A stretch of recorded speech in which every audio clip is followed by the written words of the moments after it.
Stop wasting your time. I'm going to share with you the 7 things that I quit to go from broke to multi-millionaire. When kids come up to me in my supercars, they always ask, what do you do? But I always share with them, it's not what I do, it's what I don't do. Starting with, number 1, don't spend time with people who suck your energy. I call them energy vampires. So I grew up with this friend that I've known since elementary school, and I realized that he'd only ever call me when he needed something from me. He never called me when I had something to share that was good. He never called me when he heard that I was having a hard time. He never called me for any other reason than he needed somebody to help him move something or maybe borrow some money, or he was bored. And I realized that is not the kind of friend I want in my life. So I just decided to stop responding to his calls, to create some space, to not respond so quickly. I asked myself one day, what does a great friend look like? And it occurred to me, there was no part of the characteristics of what a great friend would act like he was acting. And yet I just believe because I sat next to him in math class that I had to be friends with him for the rest of my life. That's crazy. Spend time with people who want more for you, not more from you. There's a lot of people out there, and if they're not a good friend when you're winning and an ear when you're not doing well, you don't want those people in your life. If you want to stop wasting your life, the first thing you need to do is cut out everyone sucking your energy. Which brings us to number 2, which is don't ask for advice from people who haven't done what you want to do. I have these people that come up to me at the gym. They see me working out and they start to try to give me advice on how to work out. And I look at them and I'm not being rude. It's just, if I do the push-up the way you're telling me, will I look like you? Because you don't look like my trainer. My coach, Alan, looks like Superman. That guy I listen to all day long. Somebody else, I don't. Not because I'm trying to be rude, but because what if I listen to them and they don't mean to be harmful and then they cause me to get off track? So here are some of my life principles. I don't take fitness advice from a fat life coach. I don't take business advice from a business coach who has no business. I don't take parenting advice from Elon Musk. The guy's been married 3 times. He has 12 kids. He's a world-class engineer. If I was building a rocket or any company, he's the guy I want to talk to. How to be in a marriage and how to have great relationship with their kids?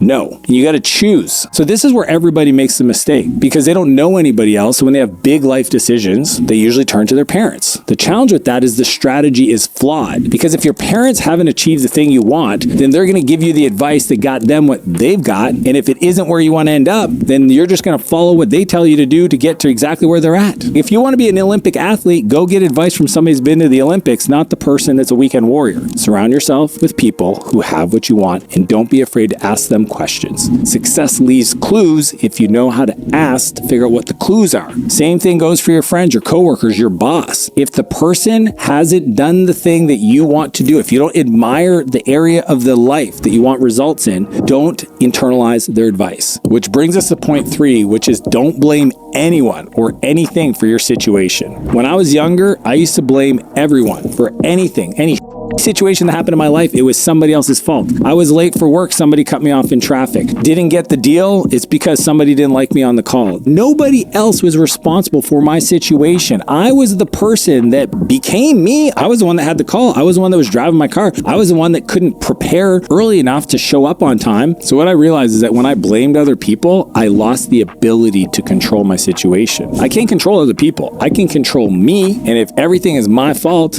I have control over that. Blaming other people is another way of just giving away your power. When you take responsibility, you take control. Imagine cooking a meal and it doesn't turn out as planned. Blaming the ingredients won't help. Instead, take responsibility as a chef. You cook the meal. You can't control what happens to you, but you can control how you respond. The ability to control your emotions, your feelings, it's the number 1 predictor of success in life. If any person can easily get you on tilt, get you to react, then they control you. And you're not going to be able to manipulate the situation the way you need to get the results you want if other people can get you upset really easily. One of my favorite quotes that I heard is, we're not creatures of circumstance, we're creators of circumstance. We control the ability to shape our reality. The world isn't as it is, the world is as we are, because if our internal feelings are set right, then everything external can either feel great or feel really hard. If you want to stop wasting your life, taking ownership of everything in your life will give you power to change it.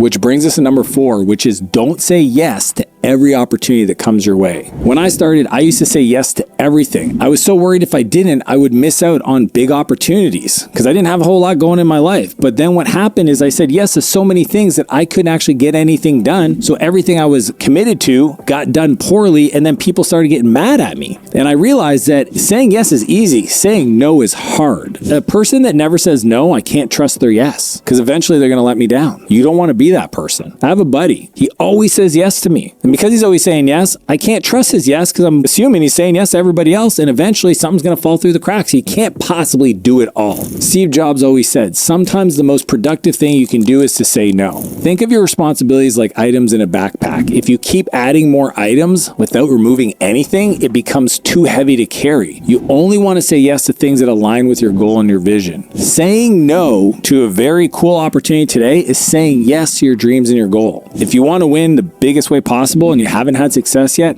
pick one thing and decide to do it for a decade. I call it a dedicade. Decide to go 10 years all in. Put your heads down, saying no to everything else. Be maniacal, be focused. Decide to be the tip of the spear, to become the best in the world at that thing, and trust in the process. If you want to stop wasting your life, saying no will make sure you don't spread yourself too thin. Which brings us to number 5, which is don't be a prisoner to your device. I do a youth program called King's Club, and I'm always talking to young men. And recently I was talking to one of them about their number one vice. I was like, what's your thing? What's stopping you? What's making life hard? And he looks at me, holds out his phone, he shakes it. He said, my phone. Every time I know I got to get something done, I go on my phone and I start scrolling. 2, 3, 4 hours later, I put off all the stuff I know I need to do and I don't get it done. And it occurred to me the reason why is because he doesn't have a plan for his life. He doesn't know what the scrolling is robbing from him because he hasn't built a real plan for a vision for his life. Think of your attention, your focus like a car on the road. If you get stuck in traffic of notifications and apps and doom scrolling on social media, you'll find yourself going nowhere instead of cruising towards your goals. Go turn off all your notifications like right now. Your attention is way too valuable. Think about it. Your focus, your energy, your productivity is worth way more than a red jewel notification some person Snapchat to you. The truth is, if you're addicted to your phone, your life's just not that interesting. Go make it interesting. Go create big plans. Go have a vision for your life that pulls you forward, that scrolling on social media isn't even an option because you're too excited to go create the thing that you see yourself doing in 5 years. Just have more fun things scheduled in your calendar. And if you're really having a hard time, schedule them with other people. If you are committed to go to the gym with your buddy, I guarantee you're not going to miss going to the gym. If it's just you, you'll probably skip out just because you want to scroll on social media. Turning off all notification is the simplest and most effective way to stop wasting your life. Which brings us to number 6, which is don't read books, study them.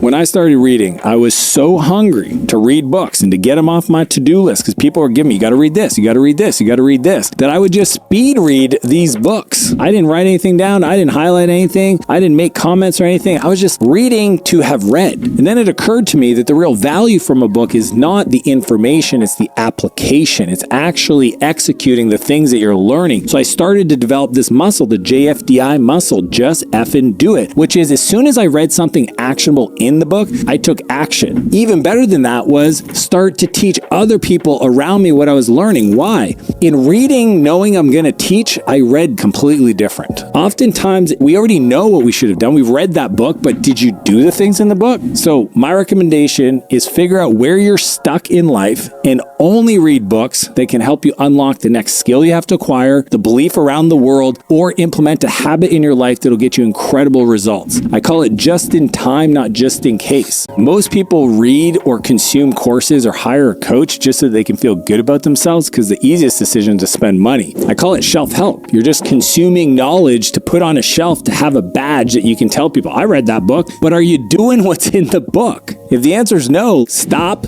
study, execute. So if you want to stop wasting your life, take action on the things you learn instantly. Which brings us to number 7, which is don't compare yourself to anyone but yourself. I used to compare myself to people my age, people in my city, people that were more successful than me. And honestly, all it did is made me depressed. I was worried I was behind. I wasn't moving fast enough. I didn't think big enough. I wasn't that impressive. Nobody should take the time to talk to me. And then it occurred to me one day that the only person that I'm actually competing against is me from yesterday, me from last year. Because over time, I'm not anybody else. I don't have their brain. I don't have their body. I don't have their relationships. I don't have their environment, their situation. But guess what? They don't have mine. And the only thing I can do is take who I am and ask myself honestly, am I getting better? Am I focused on the things that I can control? And if I can get 1% better every day, that compounds like mad over a year. Over a decade, change your life. And comparing yourself to somebody else will just steal your confidence. Think of your experience as a Spotify playlist. Comparing to someone else ignores the value of your own unique taste, who you are, what you love. Focus on curating your own playlist that resonates with you.